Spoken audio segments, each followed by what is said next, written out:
Hi everyone, Stephen Spry again. Just wanted to let you know about my little playing around outside yesterday in the garden.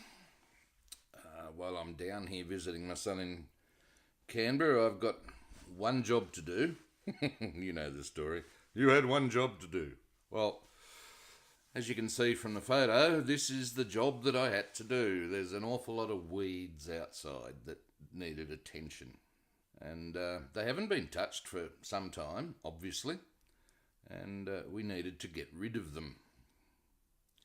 Now, I don't mind weeding. It's quite a reflective process. Basically, you just go outside, you sit down on your bum, and you stretch out a bit, and you reach around, and you go over here, and you go over there, and you bend forward, and you bend back, and you do a lot of stretching, and I tell you what, the body's suffering because yesterday afternoon I did just that, and it's good. It's good because you have plenty of time while you're doing it and plucking the weeds out one at a time to exercise the grey matter while you're doing it. Because let's face it, it is a boring job, isn't it? Pulling weeds out. So you occupy your brain with other things.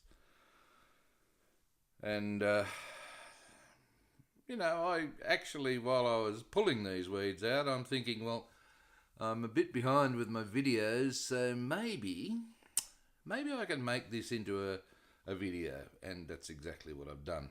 Well, duh. So what's the metaphor I'm using? Well, let's just look at these weeds as being all the little toxic elements that are in your life, eh? And really, things look a lot rosier when you get rid of all of those toxic elements. As you can see, I finished the weeding job, and it doesn't look too bad, really. There is a problem, though. As you can see in this last photo, there's still an awful lot of little ones floating around there. There's little grassy bits that have still got to come out. Now, I've got to get rid of those too, haven't I? And the simplest way is to hit them with a dose of Roundup. They should all be dead in a couple of days, I hope.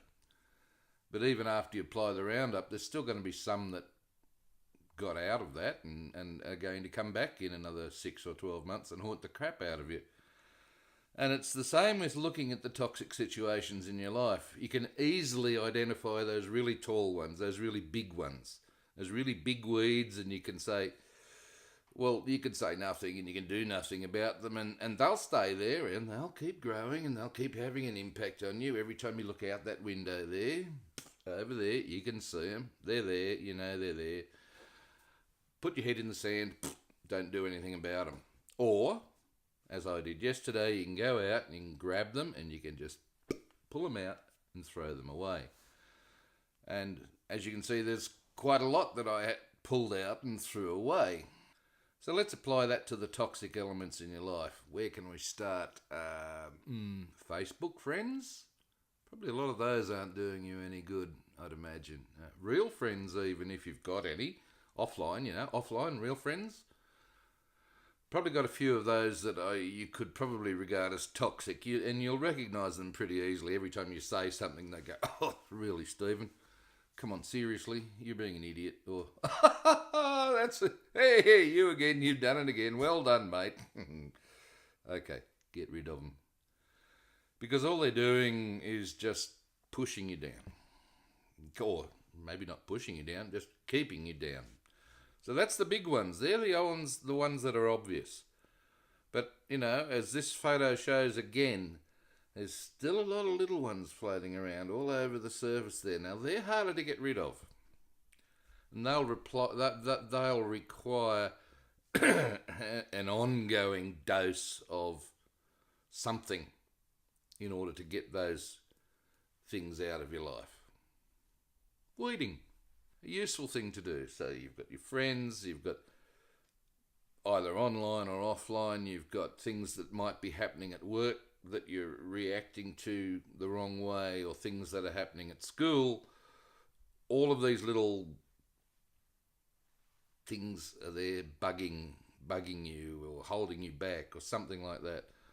There's lots of situations in life where you're going to have these little green weeds that are there all the time annoying the crap out of you. So I think it's important that you can't just let the weeds go. Look what happens when you do let them just go. So you really need an ongoing attack on the weeds that are in your life all the time. You just can't let them build up. All right? So that's my garden story for the day. If you like it, you know what to do. Down there, like, subscribe, share, tell your friends. Get them to come along and view a dose of not so daily dad anymore. It's getting harder and harder and harder to do these because this brain is just, as I do research, is just filling up with so many different ideas and different things I can do. There aren't enough hours in the day, but I'll do them as I can. So if you want to catch the next one, make sure you hit that subscribe button and hit the bell. In the meantime, I hope you're having a great day, and I'll see you next time. Bye for now. Ciao.